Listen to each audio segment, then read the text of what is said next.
Hello. Tonight I would like to share a passage from the book of McAvoy. Let me tell you a story of Marchand the Great, who once undressed a man who just learned how to skate.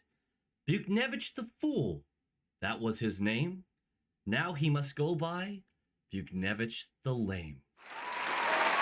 Low quality fans of a high quality Bruins team, that is a dub! Oh yeah, that is a dub. And I'm in such a good mood, I'm gonna peg some stuff real quick. The term is called plugging. What did I say? First of all, check out the Short Shift Pod. I'm going to link them below. Two guys who know what they're talking about. I don't know why I had three fingers going there. Two guys know what they're talking about. Very entertaining, very fun to listen to. I like the cut of their jib. Secondly, Marissa, she makes hype videos on Twitter. I'm going to link that. Her latest one's a Freddy one, so you know you got to check that shit out. These are free promos, guys. I'm just giving them away for free. Lastly, my mom said I shouldn't say the fuck word so much, so I'm gonna cut back and use other adjectives. I love you. Please don't hurt me. It's 6 billion degrees in this room. The PC, the lights. Let's talk about that dub, boys! Let's talk about the dub! Calm it down. Let's talk about it. Sinishin gets his first rodeo, doesn't score within the first 5 minutes of the game, so you know he's a bust. But no, he's jumping on the fourth line. Corrali, Studnicka, I have a massive opinion about that near the end of the video that I think is going to shave some birds, and by that I mean ruffle some feathers. Let's go. Sort of more importantly, Jakey's back, and that's what I wanted. I wanted a one-game break from Jakey. I wanted him to just take some time, watch the team play, get back into his rhythm, and I think he did that. He came out with some fire. First 10 minutes of the game, we are the better team, and we actually get rewarded for once for it. How often do we have a first period where we're better than them and we don't get a goal? This is pure effort. Pasta beats out the icing call. He gives it to Bergie, who tips to Marshy. Meanwhile, Pasta's cycling back up the wall, gets to the point of the umbrella. Marshy feeds it up there, and Pasta's got a little bit of practice shooting up there lately. Don't know if you noticed that. Boom, bada, bing, badop. That is a goal. That is 1-0. And a very important tiebreaker. Our perfection line now has 33 goals on the season compared to 32 from the rest of the team. I don't think Bergie and Marshy care, but I really get the vibe that Pasta gives a shit about this and wants to outscore the rest of the team with his line. I love it. We don't look great the final 10 minutes of this period. We do get outplayed in pockets. Plus, we also take a tripping call. Oh, no! But Marshy decides he's fucking over it. Marshy decides to absolutely bamboozle the fuck out of Buchnevich.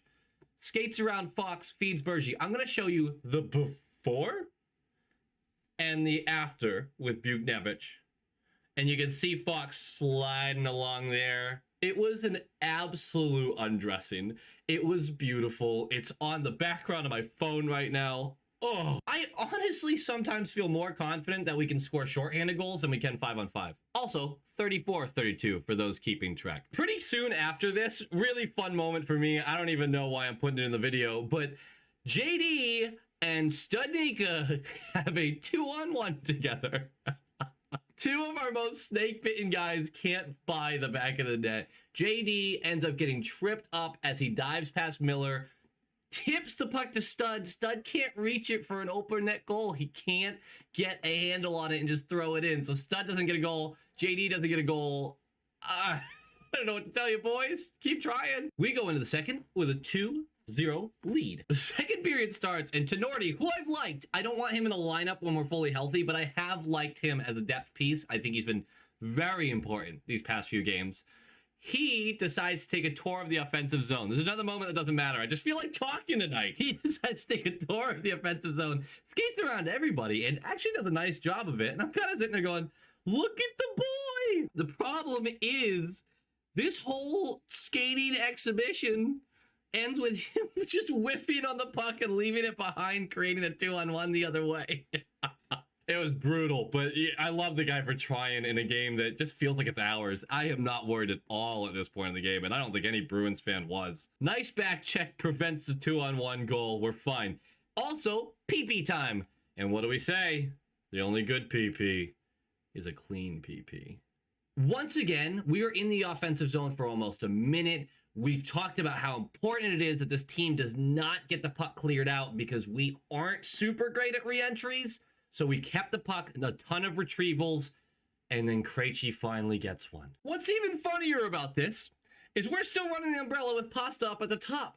And Brian made the point last video that the reason he thinks we're running this umbrella is to get Krejci going. Let him get an easy goal that maybe takes a couple weird bounces and he just finishes it because he's close to the net. Brian, you were half right. During the play, Pasta's up at his usual umbrella spot. Gotta hate saying that, but he cycles with Krejci. They switch places. Once Krejci is up at the umbrella, Grizz gets the puck, whips it over to him. Fat clap one time. Boom! Krejci hammers this one low glove. And that is 3-0 Bruins. 34-33. The boys are catching up to the perfection line. And we just ended one slump. I don't care if it's 5v5 or not. Krejci got a goal. Can we be happy for him? Seriously? And you know what? Krejci felt so good. He felt so damn good that he went, you know what? Let's end one more slump tonight.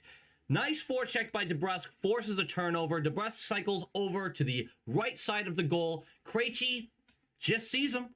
No one picked DeBrusk up. Easy dish. This is what happens when you turn the puck over in your zone, Rangers. We know this super well. Jakey finishes it. Nice shot. Good for the kid. He was very happy. There wasn't a big celly. It was just a clear wash of, oh, thank fucking Christ. Ooh, my mom's not going to like that one. 4-0 Bruins. They were tied at 34, baby! Fun little tidbit from this period. Kuraly and Senyshyn have 3 2-on-1s. 3 of them. They score on none of them. Not from lack of trying, and I'm not really upset about it. Senyshyn can wheel, man. Third period, guess what that's about? That's about Halak shutting him down. It's 4-0. He doesn't give a shit. He done. He done, boy. So he just goes, you know what? No. Look, baby boys, Rangers, I get it. You want a goal. Come here. It's okay. Here's the problem. Fuck you. You don't get a goal. Not tonight. Not happening. Bruins win 4-0. Game notes. Here's my hot take on Senyshyn. I saw a lot of people talking about how the chemistry was there with that fourth line.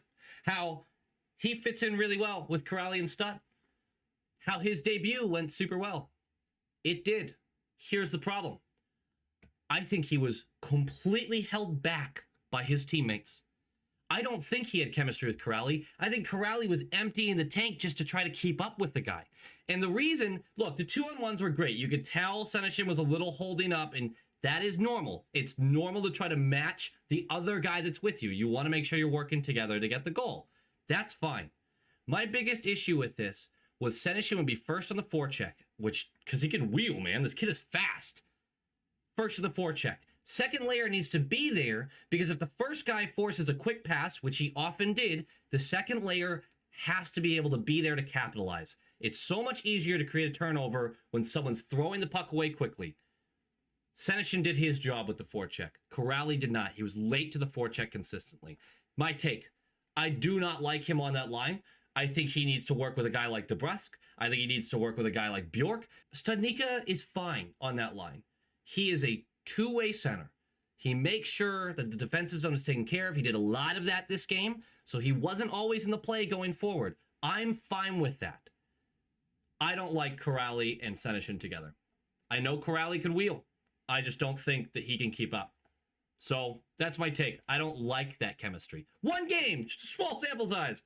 I don't like it. Another hot take. I'm full of them tonight. Our defense actually wasn't that good this game. They weren't. We scored goals that, honestly, some of them we did not deserve to score 4 goals this game, personally, in my opinion. It's kind of rare that 2 of those umbrella shots go in for us, but that's fine. I think this game probably could have been a lot closer. This does not change how I feel about the team. I thought we gave up some chances, we got beat on some chances, and lost puck battles in our zone way too much. I actually thought this was one of the weaker games for our defense. Weird, right? Weird to say that about a shutout. Injury news, because I am making this video a little later. Smith gets hurt, comes back to the game. There's no news about him missing time. Zaboro gets hurt, comes back to the game. There's no issue there either. Richie gets hurt, comes back to the game. No issue. Marshy gets hurt, returns to the game. To be determined if he misses time or not. we might not have him in the next couple games. Senyshyn is going to miss time. I didn't see an injury with him, but that was released today that he will likely be unavailable for the next couple games. Rask is still out. There's actually no timetable for Rask, so look forward to Darth Vladar. I don't think they're going to bring Swayman up. I think Swayman's having a great start to his young professional career. You don't fuck with that right now. That is a development guy. He's not ready for the big leagues. Leave him alone. Vladar's been in the system for a while. Give him the start. God knows the kid's earned it. Let him have the start. But that'll be probably the second game of the back-to-back with the Pens that you'll see Darth Vladar. Let's end this on a good note, though. Krejci and DeBrusk getting it done, getting goals, tying up goal totals 34-34. I'm tracking that as long as it stays close. I am tracking that all season if I have to. I'm going to throw a perfection line party if they end up winning. If they end up winning, then we probably don't go very far in the playoffs, though. So maybe I won't throw that party. Thanks for watching. Check out the links below. I mentioned them earlier. Love you guys. All that dumb shit. Gummy!